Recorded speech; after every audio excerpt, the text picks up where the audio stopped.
Good afternoon, everybody, and welcome to Navigating the Mentoring Relationship, which is a joint webinar venture from the Membership Development Committee and the new Professional SIG. So welcome to our presenters and to our participants. Just to get us started, Tanya Davis of the Provincial Law Library at the Law Society of New Brunswick will introduce our three speakers. Tanya? Welcome, everyone. Our first speaker today is Steve Carroll. Steve is a certified association executive and holds a master's degree in sport administration from the University of Ottawa. He has extensive experience with helping to lead an organization through the governance reform process.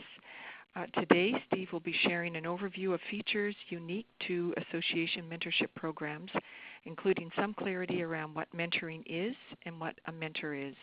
In addition, Steve will explore association mentorship program promising practices by taking a look at the current association case studies. And he'll examine association mentorship programs, the do's and don'ts, and the lessons learned. Steve, if you'd like to begin. Thank you very much, Tanya, for that very nice introduction, and good afternoon, everyone. When I worked with CAL's Nicole Cork, I had the pleasure of attending a CAL board meeting, and I was so impressed with the very professional and collaborative nature of your board of directors and President Connie Crosby. It's a very special board culture that CAL has. I don't often see that in the consulting work that I do. More often than not, I'm asked to come in and address an issue or help fix a problem. So congratulations to CAL. Your association has a lot of goodwill equity. I'm thrilled to have this opportunity to share my experiences, research, and learnings when it comes to mentorship programs operated by associations. Let me say at the outset, most people use the terms mentor and mentee to describe the participants. I prefer mentor and protege. Mentor and mentee suggest for me that the mentor exclusively gives and the mentee exclusively receives. And I believe the mentor and protege share equally in giving and receiving, which I think is the fundamental basis for a successful mentor and protege relationship. Having said that, I will be using mentee as well, but I just wanted to put that out that I prefer the word protege. So here's the agenda items that I will cover over the next 18 minutes. And let me see, here we go. Here are the agenda items I'll cover. What is mentoring and what it is not. So we'll take a quick look at that. Association mentorship program promising practices. So I've brought 3 case studies that I think will help illustrate some important principles of a mentorship program. Association mentorship program do's and don'ts, and that obviously that's subjective, but I'm going to present what I think are do's and don'ts, and mentorship program lessons learned, and I think that's very critical to a successful mentorship program, that there are lessons learned, that there are course corrections, and it's an evolving thing. Resources for getting the most out of a mentoring relationship, so I'll finish by identifying some of those resources that you can access. This remark, or series of remarks, relates to what I said earlier about mentoring and what it is and what it is not. Under what is mentoring, this is more directed at mentees, and it's an attempt to make them feel comfortable about the mentorship relationship. And there's statements like helping you feel comfortable, an opportunity to have someone really listen to you, guidance to help you. So those are all, I think, helpful descriptions of what the mentorship process is for mentees. The one at the bottom, what it is not, is more directed to the mentors, being available 24/7. Well, no one's expecting you to be like a real estate agent and available 24/7. That's not what it is. A further source of nagging, that would be a red flag for a productive mentorship relationship. It's amazing having all the answers. It's amazing to me how many mentors and potential mentors feel that they have to be perfect, that they have to know all and have all the answers, and that's certainly not the case. There's no one knows everything, and there's plenty of learning opportunities for the mentors as well.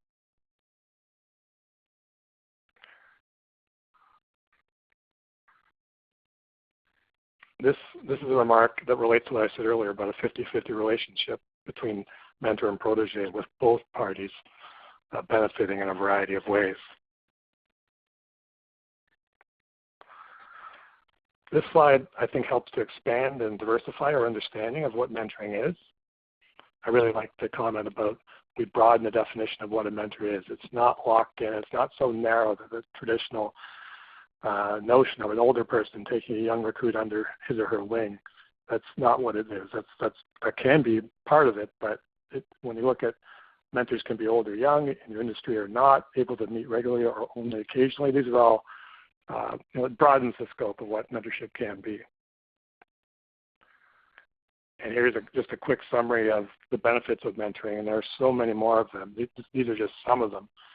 New knowledge, increased motivation, friendly manner, new perspectives, improved confidence, fast-track learning. So these are all excellent descriptors of a successful mentoring process. And if you can check all these off in your mentorship program, then you're doing very well.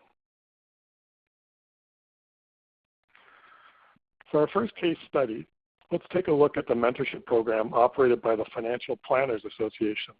And very briefly, here's how it works. It's a 6-month coach-supported program, which I think is a really good feature of it. Membership is required for both mentors and mentees. There's no cost to participate. Matching is done online through HireLogic's Mentor Match module. So it's kind of like a simplified version of an online dating service. Mentees are limited to one mentor at a time. Mentees are expected to set the agenda and drive the relationship. Mentors just need to be responsive to their requests. And FPA, they provide a mentor match overview and requirements document to read more about roles and responsibilities for everyone involved. Each mentor match round includes an FPA facilitated kickoff call, a check-in call, and a wrap-up call. That's how they handle the check-ins. Mentees are required to fill out and share with their mentor 5 mentoring worksheets before their first call, so there's good depth and preparation there. In the first call, mentors follow an initial discovery call checklist to get the relationship started on the right foot. Mentees and mentors generally meet once a month via phone or Skype, and mentees complete an exit interview to rate their mentors and the program overall. So that's the overview. Let's talk about the negatives first so that we can end things on a positive note. So what FPA has noted in terms of challenges so far, even with a good online program where people self-enroll, it is still a time-consuming program to manage. So don't kid yourself that a good online program will save time or be more efficient. People have a tendency to enroll as a mentee, then they just sit there, even after being prompted to search for a mentor. So as a result, a lot of matches have been facilitated, but the irony is that some of the award-winning financial planners, they go unchosen because the mentees are too intimidated to approach them about being their mentors. So they're like unapproachable mentees. There are enough steps that people sometimes struggle with the process. So as an insider, it seems really simple. I'm sure for those of you who operate mentorship programs, it's easy for you and very clear, but for others, maybe not. So enrolling, searching for a mentor, choosing the one you like, sending them an invitation to mentor you. Mentors have to accept the invitation for them to be formally linked in this program. So most have been fine, but the less tech-savvy members have been challenged at times. Adding a chapter network, nearly 100 locations for FPA, some of which already have local mentoring programs, and things get really interesting. So you may be able to relate to this. In some associations, there's overlap, there's duplication between the parent body and the chapters. So FPA is trying to strategize around how best to blend and collaborate and align national and chapter efforts. FPA has gotten some limited feedback that mentees don't always do their homework or prep for calls as well as they should. They've had conversations on whether charging a fee for the program would help to address this. But they've elected to keep it free for now since the program is still young. Ultimately, they want to make sure their mentor's time is respected and well used. So in terms of what has gone well, first and foremost, the FPA members love the program. They've had a couple hundred people go through the program to date, and 98% of the feedback has been glowing. The limited time frame helps ease mentor commitment concerns. 9 hours over 6 months helps define the program in a way that feels manageable. The facilitated calls, the initial discovery checklist help mentors feel supported. The worksheets give mentees direction and focus. They've been surprised by how many of the mentors have said that they learn a lot from their mentees. It engages tough-to-serve demographics, students, young professionals, those who are mature members or already retired. And certainly in FPA's case, the financial planners, the profession needs it. Financial planning is a relatively young profession. It began only 45 years ago. And the career path for those who want to become planners can be very challenging. So far for FPA, it's been a fun ride. The program is proving to be a quadruple win, good for the mentees, the mentors, the organization, and the profession, which makes dealing with some of the, the bad and ugly part of it worth it in the end. So that's the first case study. Let's move to the Indiana State Bar Association. So they offer, this case offers some excellent insights into mentorship programs. For years, the Indiana State Bar Association had a very loosely organized social mentoring program in place, but it didn't accomplish any measurable results. As with any failed mentor programs, there was no outright incentive for members to get involved. And for those who did participate, nobody knew what to talk about. And although it was clear that the organization's informal mentoring program wasn't working, the association's leaders knew that mentoring was important to their members. So the staff just needed a new program. So after scrapping the original program and researching techniques to encourage mentoring, they launched Mentor Match, which is the program I talked about earlier that includes required activities for mentors and mentees to do together and provides continuing education credits for those who complete the process. So some very important incentives built in. The program has been successful so far. Since launching last October, 90 members have signed up to be mentored, 65 are registered as mentors, and several law schools have asked the association to bring this mentoring program to their campuses. So why mentoring matters in this case? For new Indiana attorneys, having a mentor to share practical knowledge and skills can be career changing. And attorneys are not the only professionals who need mentors. In some professions, such as yours, library and media science, a good mentor will offer on-the-job knowledge that a new professional wouldn't have learned in school. So mentors are needed to help librarians in new positions cope with challenges that are not as thoroughly covered in graduate school programs, usually in areas of human resource management, advocacy, and politics, and intellectual freedom. So in other fields, mentors help advance the profession by ensuring that new professionals will be committed to the cause. And for a number of associations, mentoring programs are the basis for the group's existence. So it's imperative that they are effective programs. But for every successful association mentoring program, there are several that fail for a number of reasons. Many are too informal. Other programs are ineffective because the mentor relationships never become genuine. So forming a program that works, more often than not, associations with successful mentoring programs have started by conducting research into models that work.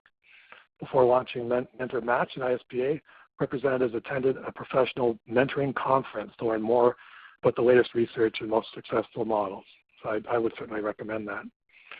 With regard to measuring success, once a program is in place, it's vital to keep tabs on its performance. Don't just let it die on the vine or be unaddressed. For instance, in a program geared towards leadership, participants fill out an evaluation form upon completion. Mentors and mentees also participated in an alumni roundtable to provide ongoing anecdotal support for the mentoring effort.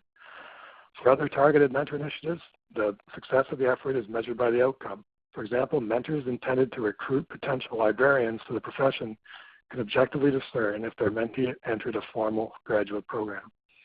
So not only can a successful mentoring program boost participants' careers, but it can also contribute to the association's strategic goals. Final case study I have is one that I'm personally very familiar with. I just finished my term as president of the Trillium chapter for the Canadian Society of Association Executives. So if you can imagine this, it's the Association of Associations. And one of my roles as president was, and still is, to be part of a business model redesign for CSAE. And each chapter of CSAE was asked to take on an experiment as a means to test and build new value programs and services for CSAE members. For Trillium chapter, our experiment is implementing a mentorship program for association executives, what we call F10s. F10s are people who are in their first 10 years of their career up to the age of 35. They qualify for what we call F10s. So in terms of setting this one up, senior intermediate association professionals, they agreed to participate as mentors. And as I mentioned, the young professionals, they've registered as well. And the program it's limited to a maximum of 25 mentors and 25 proteges, so we can manage this experiment. The way that they connect is that mentor and protege matches were based on interest, location, and industries within associations. Each mentor reserves dates from October 3rd of this year to February 28th, 2017 for mentorship sessions. Meetings take place either in person or by phone, whichever is mutually convenient. Mentors reserve the right to reschedule meeting dates at the time they connect with their proteges. So we've also supplied tips, guidelines for mentors. For example, setting the stage for a great experience by conveying your enthusiasm and making a personal connection via the tone of your email or your phone communication. So we provided 10 tips actually that help guide the interaction and hopefully establish a successful mentor and protege relationship. So that's the one that I've been personally involved in, and it's early days, but so far so good. So the next slide talks about if you want to design a mentorship program that gets rave reviews from your members, start with stories of amazing mentors, testimonials, to learn what works. And with respect to a nudge in the right direction, according to one association executive mentee I've worked with, the biggest thing that he learned about getting the most out of mentor relationships when being mentored is being honest and asking the mentor to be honest. Candy coating and kid gloves don't work well, but tactful, constructive criticism is always valuable. With regard to space to learn, for mentees, it's important to show up in a mentoring relationship. Listen, don't be afraid to ask questions or disagree with your mentor. They provide a safe space to air your challenges and frustrations, or even just to say, I don't understand this. With a reality check, a good mentor represents a safe place to share ideas, no matter how wacky or sensitive those ideas are. The point is to be able to process approaches and ideas that might be too sensitive within the workplace. And trust is high enough that the exploration around the edges of an idea or a situation are encouraged. And with respect to biggest cheerleader, the biggest benefit of being mentored, and this is said many times in mentorship programs, is that your mentor wants to see you succeed. So they will often be your biggest cheerleader. With respect to mentorship program lessons learned, what makes for a great mentor-protege relationship? Well, integrity is important in a relationship, in all relationships, and character is important too. So these traits apply to a great mentor-protege relationship. First and foremost, a mentor and a protege have to respect one another. You don't always agree, but you have to listen to each other and be willing to discuss the pros and cons of issues and new ideas. Be open to that. It's also important to have fun with the person. Not everything in life is serious business, and it should be an enjoyable interaction. Friendship is the basis of a great mentor-mentee relationship. If you don't have a basis of mutual admiration and respect, neither person will get much out of this arrangement. And I believe what builds this relationship is trust, and trust whatever is suggested, critiqued, and shared. It's in the best interest of the mentee or mentor, and that each participant dedicates time to garner this relationship of trust. Takeaways from a mentoring relationship: commitment, integrity, and enduring friendship are often results of a very productive mentoring relationship. In all situations, you learn a lot from one another. You know if you need help or want to brainstorm, that your mentee is always there to be a part of the discussion. And one quote that I came across with one program that I offered up as a case study, and the quote said, "The biggest takeaway for me is friendship from a person that I possibly would never have met if it was not for the mentorship program. Your energy and enthusiasm were an instant draw for me when we first met. I'm fortunate to have developed a relationship beyond our professional interests. This has been rewarding to me. I continue to look forward to opportunities to get together, and our dedicated Sunday talks continue to support this relationship." And with respect to what mentors learn from proteges, a mutual relationship, no conditions, never asking for favors. These are great outcomes. Also, that age is just a number, and experience and professionalism are traits that aren't found only in seasoned employees. So moving on, one more, let's go back there. One last part is measuring mentorship success. It is imperative to evaluate the effectiveness of your mentorship program, but how best to go about measuring? chiefly responsible for a program's success is that applicants, along with their mentors, establish goals early in a relationship. Similarly important, applicants' progress toward their goals is tracked throughout the year-long relationship. Though mentors and mentees tend to check in with one another on a monthly basis, they also need to check in with the program operator. Sometimes reports are as brief as a paragraph, sometimes they're longer. Regardless of the length, the reports are used to confirm that applicants are on track, to determine whether their goals have been changed during the process, and to identify any assistance that might be needed. One final way an association I work with attempts to measure the often intangible benefit of these relationships is at the tail end of the program, participants are given an opportunity to create a poster and display it at the association's national conference. The posters sometimes relate to the mentoring process or lessons learned along the way, but more often they are a means of sharing the outcomes of the mentorship. It is important to be able to evaluate the program and seek opportunities for improvement. Without outcomes, it would be impossible to measure the success of the program in general or mentorships in particular. Measurement also provides positive feedback to the individual mentors who are able to recognize the value of their contributions to the mentee. And by stopping to consider the outcomes and degree of growth or achievement realized during the one-year program, the mentees are able to recognize their accomplishments too. So finally, there is the need to document return on investment of energy and time to establish that the mentorship program benefits an association's membership and contributes to the mission of the association.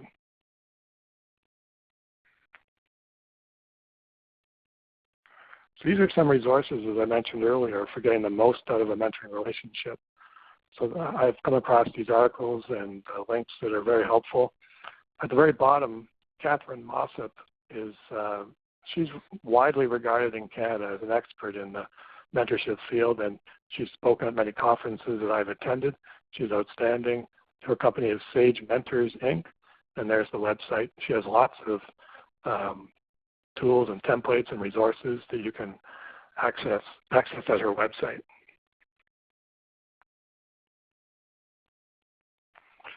So in closing, action changes things, and what I'm trying to suggest with this is that mentorship programs should never be set in stone. They are a living, breathing thing. They need to change and evolve through experience, assessment, and lessons learned. They should always be subject to adjustment. So thank you for your time and interest, and I believe we're taking questions at the end of the webinar. Thank you.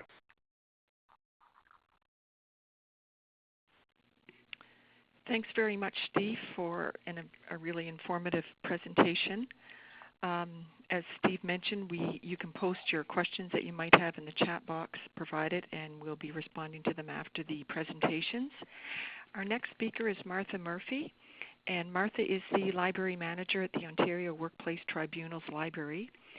Provides library and research services to 3 tribunals: Ontario Labour Relations Board, Workplace Safety and Insurance Appeals Tribunal, and the Pay Equity Hearings Tribunal. Martha's worked in libraries for the provincial, municipal, and IT sectors for the past 25 years. She's been a CALL mentor for the past 4 years and is a member of the Membership Development Committee and the Communications Chair for CALL. Martha is an active member in the Toronto Association of Law Libraries and Ontario Government Libraries Council. She's passionate about mentoring new professionals and assisting them with their careers in librarianship and information management. Martha, if you'd like to take over. Hello all. Thank you for the warm introduction, Tanya. Today I wanted to share with you my experience being a mentor with CALL, and I'll cover the intrinsic role of the mentor, managing expectations, the benefits to the mentor experience, and also share with you some various activities that the mentor and mentee can be doing together to assist with the career and professional development. Also the challenges that a mentor faces, and finally some tips on how to keep that mentor-mentee relationship going.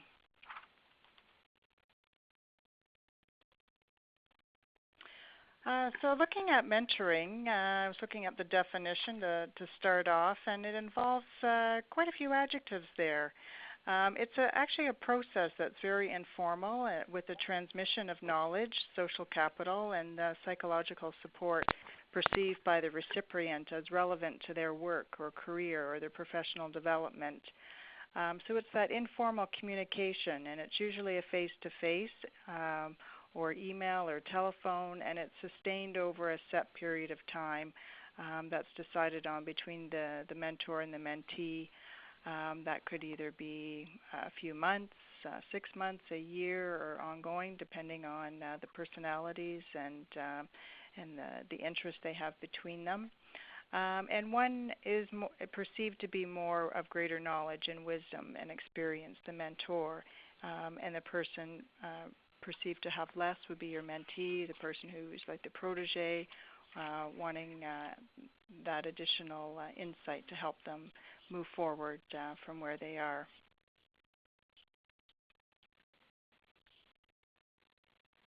So going over the role of a mentor, it's to serve as a coach and advisor, sharing professional experience. And I've done that through, I guess, my 25 years in the library world, sharing my successes and struggles along the way with my mentee. The mentor should be offering encouragement and support, to listen to them, to answer questions and offer tips, and suggest actions that they can be taking to move forward their agenda. The mentor can also give feedback to the mentee regarding their strengths and training or their development needs, depending on where they are in the process, if they're a new grad or a new professional, or if they have a couple years under their belt looking for that next position. The mentor can also work with the mentee to assist in setting those goals and reviewing their resume, role play for a job interview. They can be a resource person, sending them appropriate articles or books or websites that may be of interest.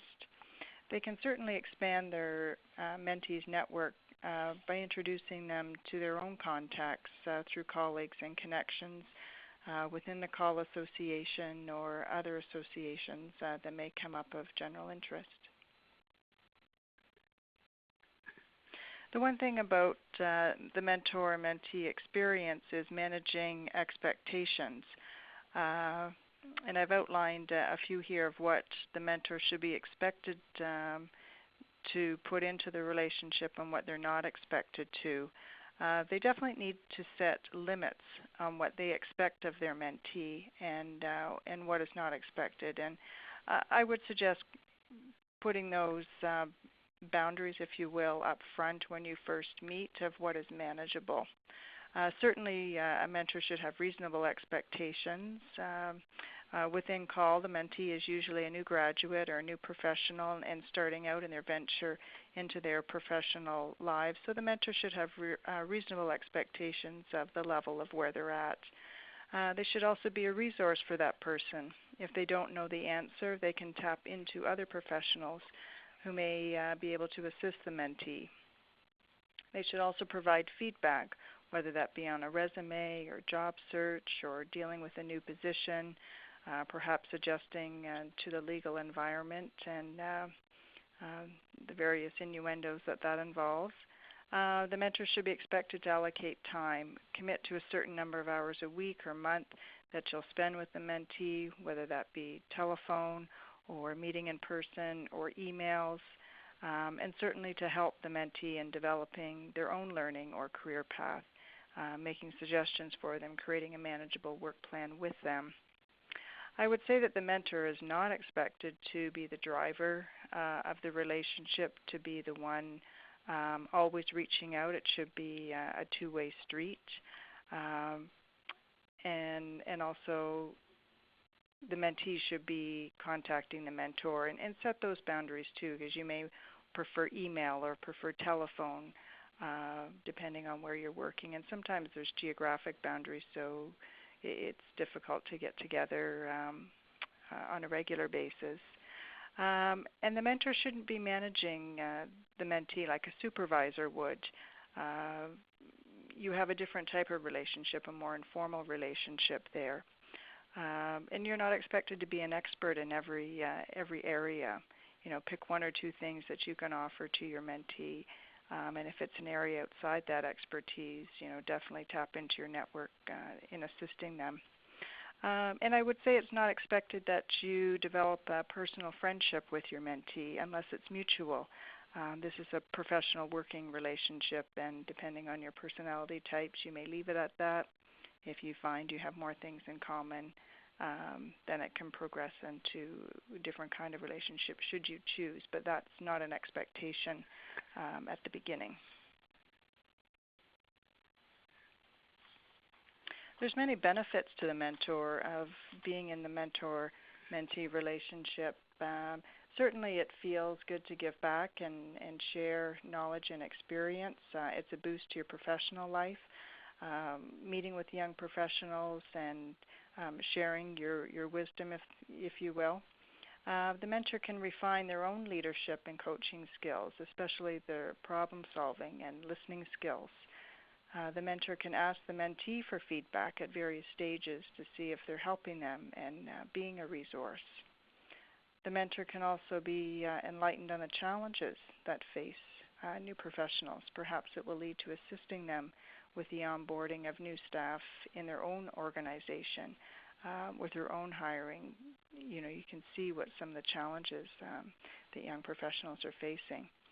The mentor-mentee experience also helps to assist in the education of library professionals, so it's a two-way relationship. I've learned quite a bit from my mentees just from the programs that they've come out of from U of T or from Western, and it sort of lighted my fire a bit for continuing education to some of the cool things that is coming through the pipe. And it's also an opportunity for the mentor to gain insights into leading-edge librarianship and where the profession is going, how the library programs are adding courses and streams to fit new technology.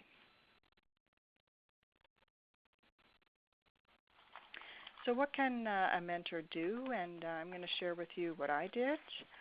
I had an initial breakfast or a lunch meeting with my mentee, depending on where they lived in the city. And if they're already working downtown, it was lunch or a coffee meeting. And I welcomed them to the CALL mentorship program, got a feel for what their interests were and what some of their expectations were of the program. I also arranged for a library tour of my library, and I arranged additional tours of interest to the mentee.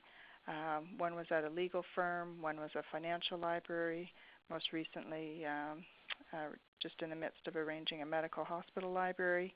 I've done a tour over to the legislative library, so it helps to introduce them into places they normally wouldn't have access to unless you were working there. So I found that's very informative doing these little field trips.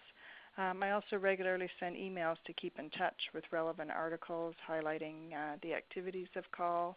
Say there's a webinar coming up or some articles of interest that have come through.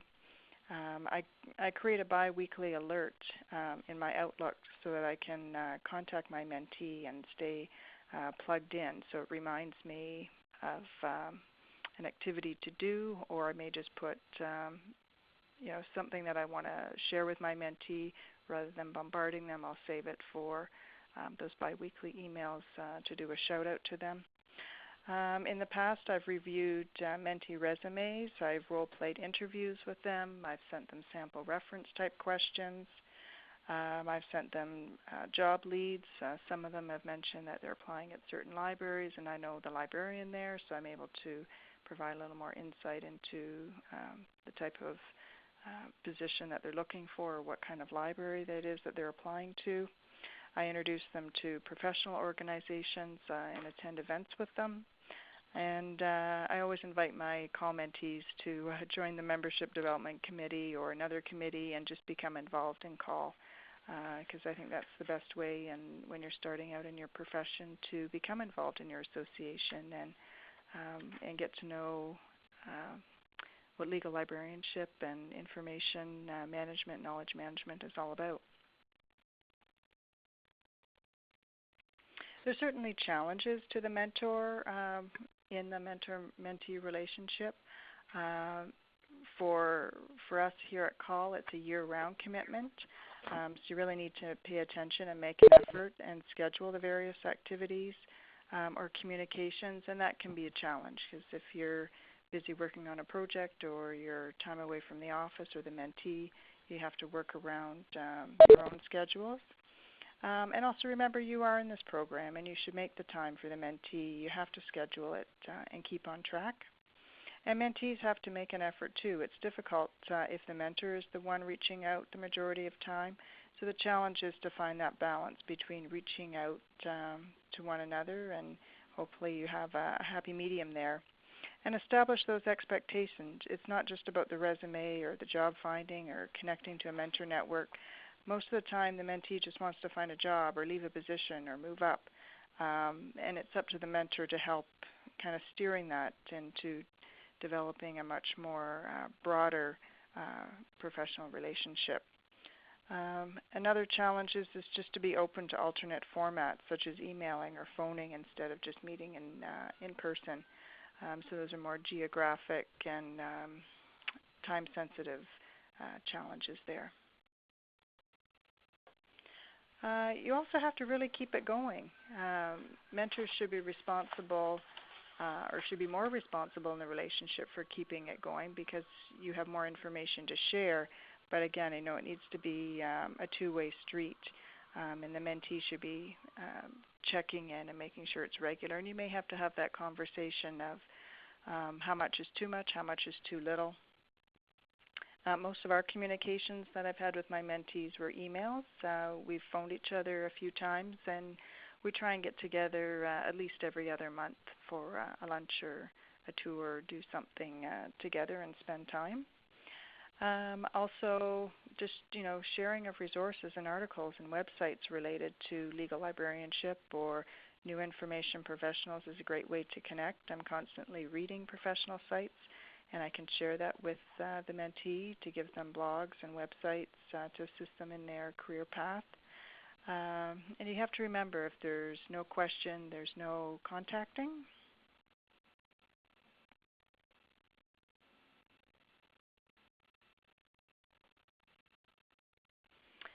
So just in closing, I love this quote by Benjamin Franklin: "Tell me and I forget, teach me and I may remember, involve me and I may learn."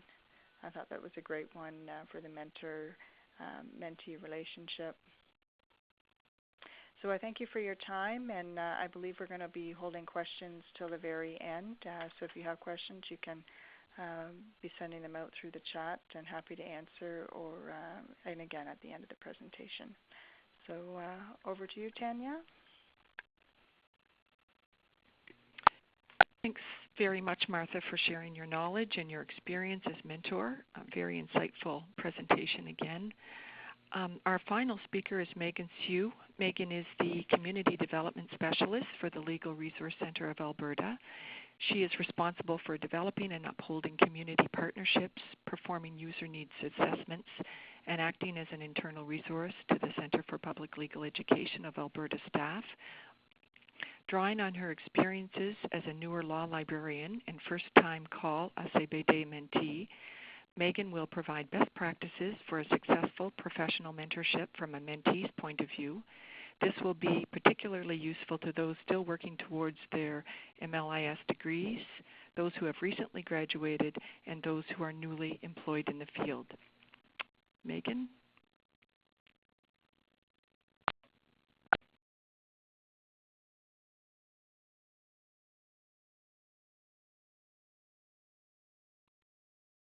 Hi, there we go.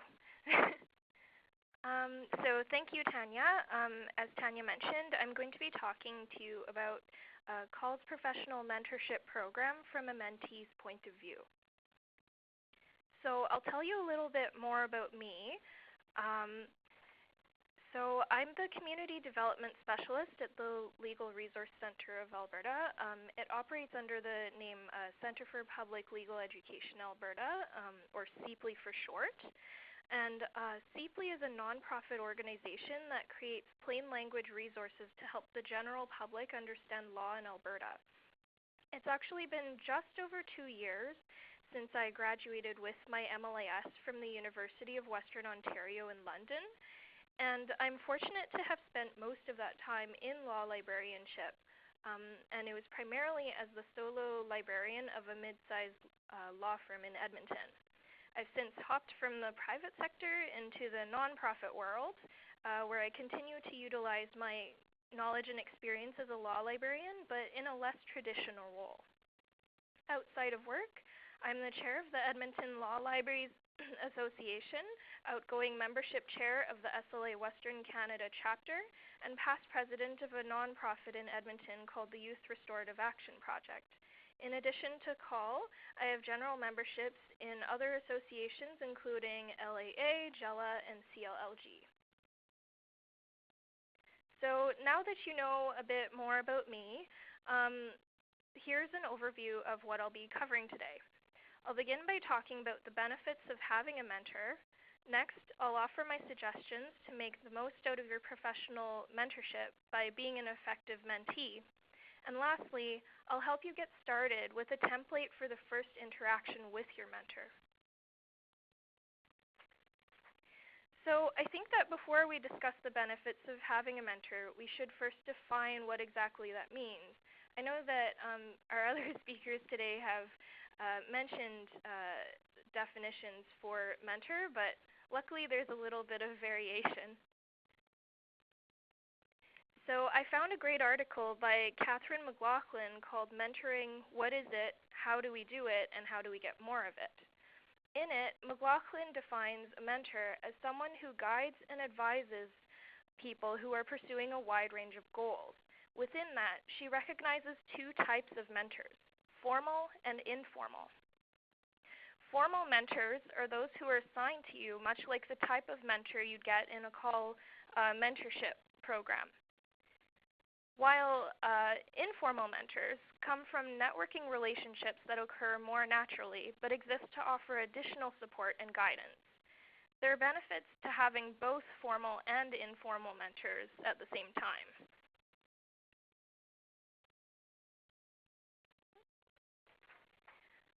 So, drawing from my own experience in the mentorship program, when I signed up, I identified myself as a private law librarian because I was working at a private law firm at the time. I ended up being paired with a private law librarian, which was helpful because she had more experience, knowledge, and resources to share with me, and it was very relevant to my work life. When I was still working at the firm, I only worked part-time, so I was actively seeking other employment opportunities. My mentor was able to offer moral support through the grueling process that is the job hunt. So when I applied for jobs, and then when I applied and didn't hear back, or I applied and interviewed and didn't get the job, until I interviewed and found myself in a full-time permanent position. It was also nice to just be connected with another law librarian on a semi-regular basis because I was the only library staff in the office, which can get a little lonely sometimes.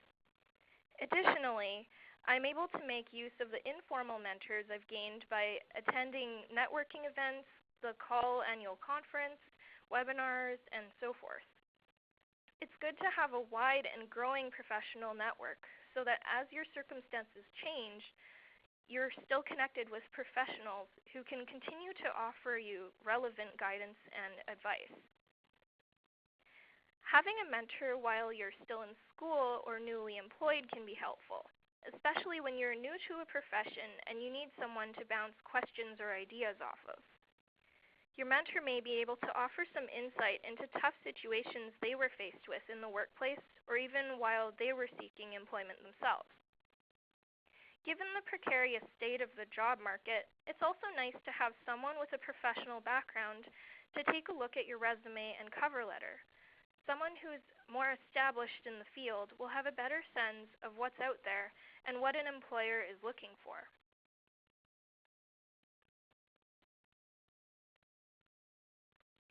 Believe it or not, but the mentee more so than the mentor actually has the power to determine how successful a mentorship is going to be.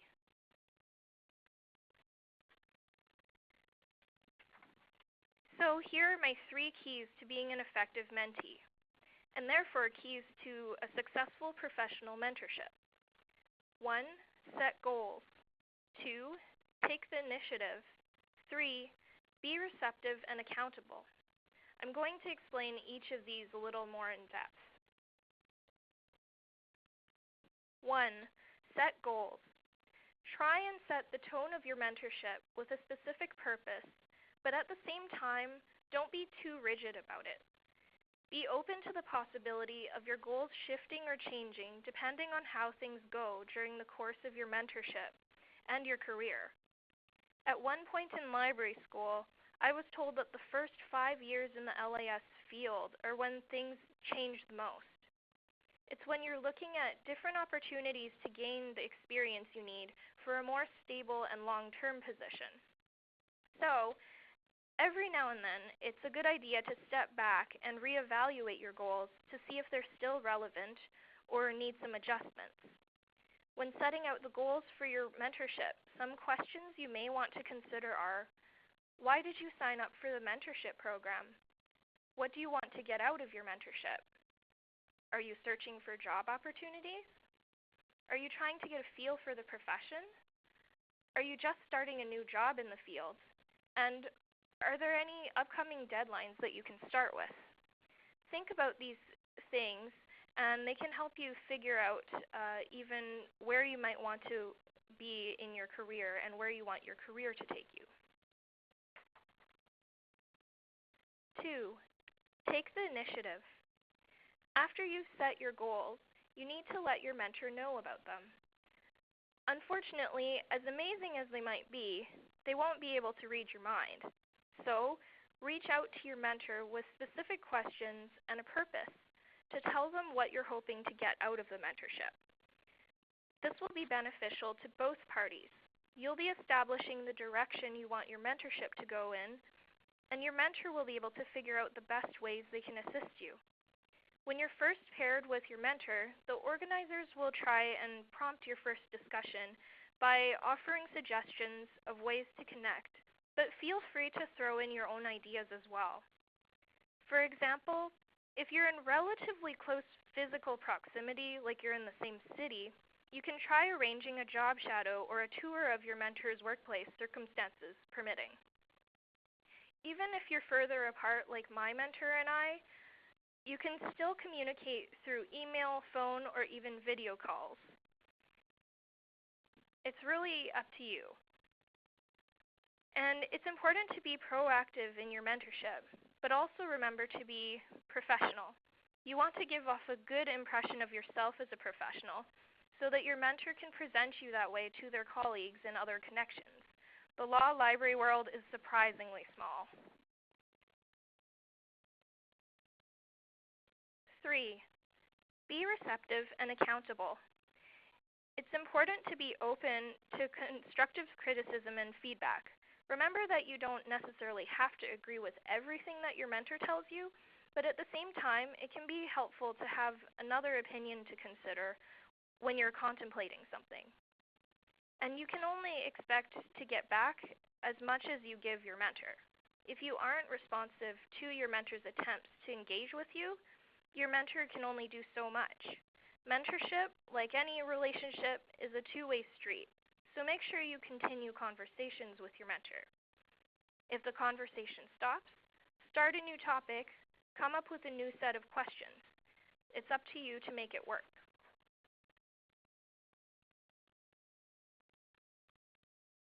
Now that you're equipped with the keys to a successful professional mentorship, I've put together a bit of a template to help you through your first interaction with your mentor by incorporating those 3 keys. So PowerPoint decided to renumber the main points on this slide, but in a sense, they're equally important. So first, introduce yourself. Tell your mentor a bit about you. Where are you in your LAS career? Are you a student, a recent grad? Are you working, or are you looking for work? What do you have experience in, and what do you want to get experience in? Then, state your goals and interests. What do you want to get out of your mentorship? Are there things in particular that your mentor can help you with? Do you have any upcoming deadlines or short-term goals that you want your mentor to know about so that they can help you work towards them. And then state your availability. What are the best ways for you to communicate with your mentor? Are there any barriers? How often do you want to be in touch with your mentor? All of these things will help start your mentorship on the right foot. Your mentor will know a little bit more about you, they'll know how they can help you, and what the commitment to your mentorship will look like. As an example of putting the template into practice, this is from the first email I sent to my call mentor back in April. So first, I introduced myself. I identified myself as a solo librarian at a law firm.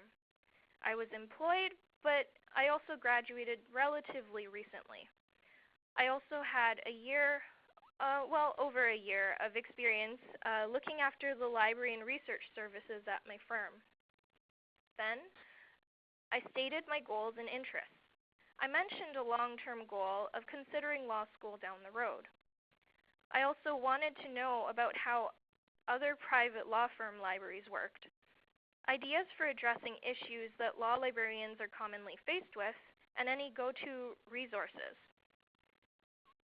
I also specifically wanted to have someone to help me look over my job application packages. And lastly, I stated my availability. I recognized that face-to-face meetings weren't going to be a common thing, but there was a potential opportunity for us to meet at the CALL annual conference, which was in Vancouver this past May, and that did happen. So that was quite exciting. And then I suggested talking by email or video call.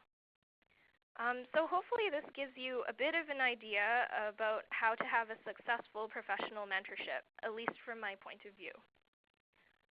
In case any of you are interested, this is the information from McLaughlin's article on mentoring, and both Steve and Martha have included some other resources, so that's great.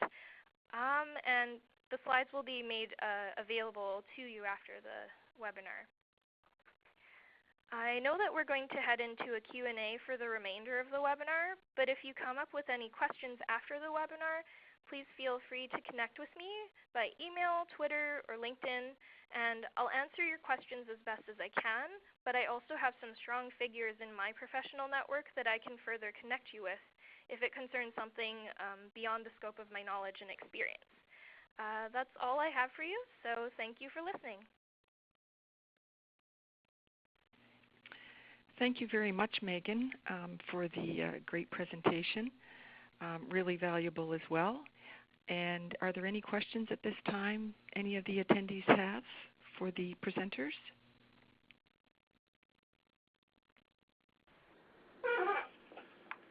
Looks like there's one question that Emily posted on the chat. So this is to Steve and Martha. Have you encountered situations where the mentor and mentee do not get along? Has there been an option to get a new mentor-mentee in these cases, and how was it dealt with?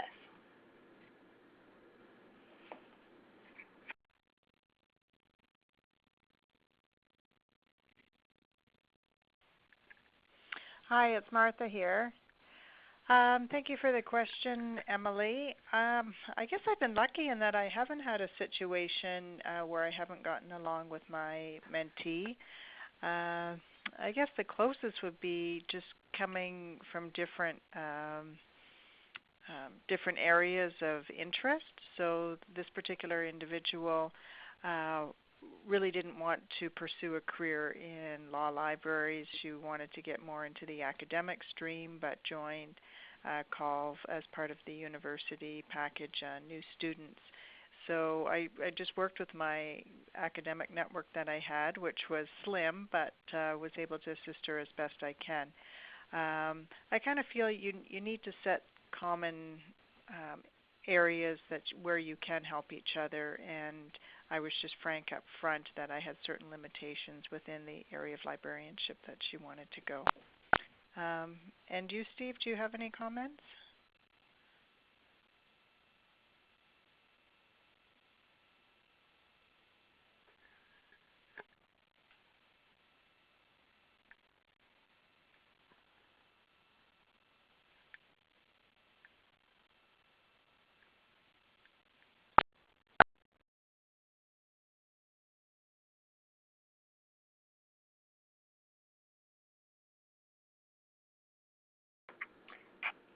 Steve, I don't think we can hear you. *7 to unmute. Sorry about that. I went down 7, sorry. Yes, just to build on what Martha said, we've had one situation in our CSA Trillium chapter mentorship program where there was a misfit between mentor and mentee with two competitors, actually. They were both working for association management companies. So they were, they weren't about to share much in terms of giving away a competitive advantage in association management. So we were able to quickly repair them, and in both cases, very successful mentorship relationships when we repaired them. Thank you. And so we have another question from Connie. Any pointers on what to look for in a mentor, especially for those of us in mid-career?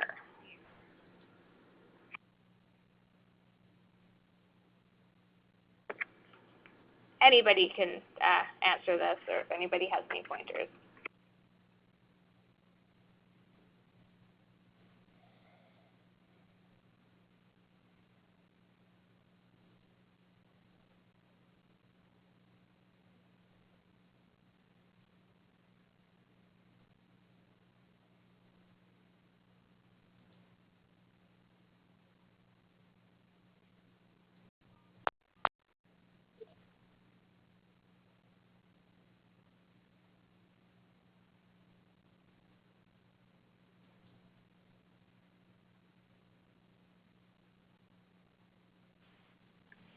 Hi, it's Martha here.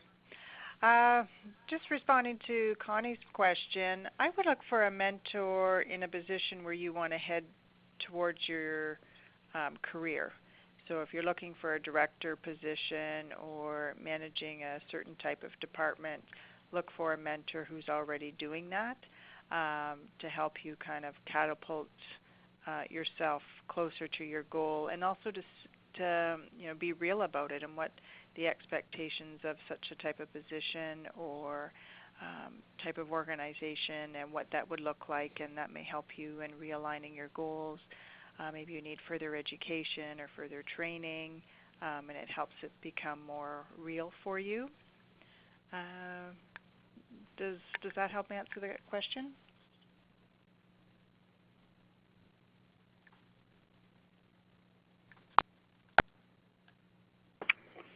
Yeah, I think so. Connie said yes, very helpful. So we have another question here. How would you recommend going about finding a mentor and approaching someone outside of an official mentorship program?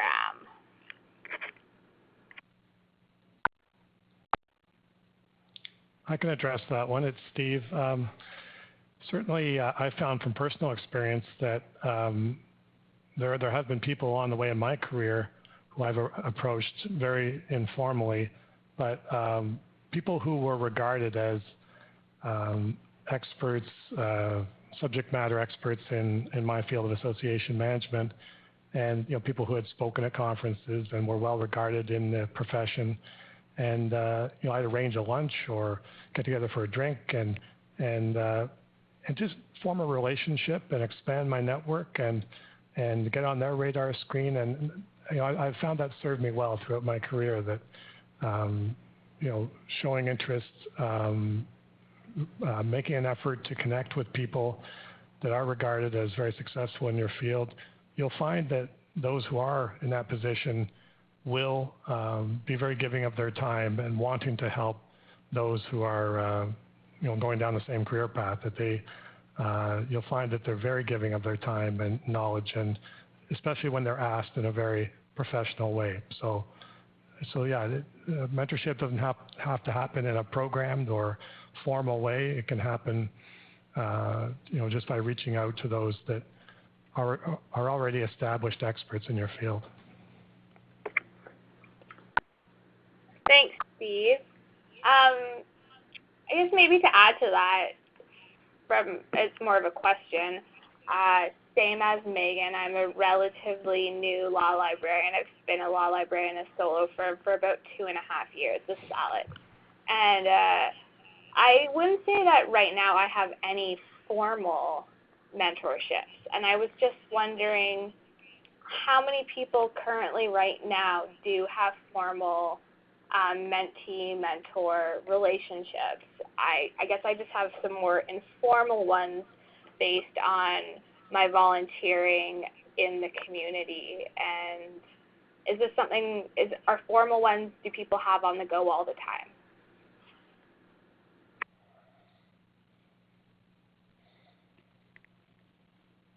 Hi, this is Megan.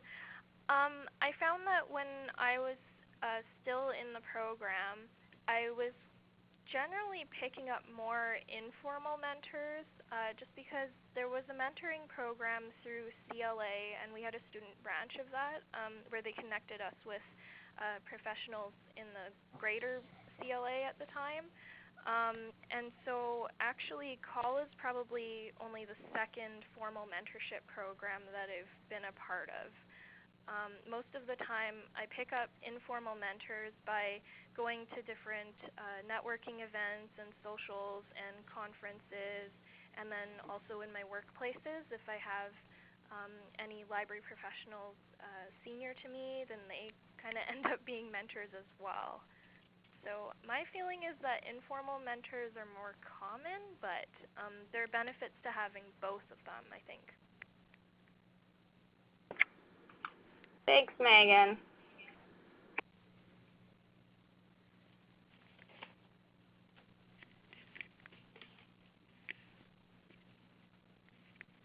Any other questions?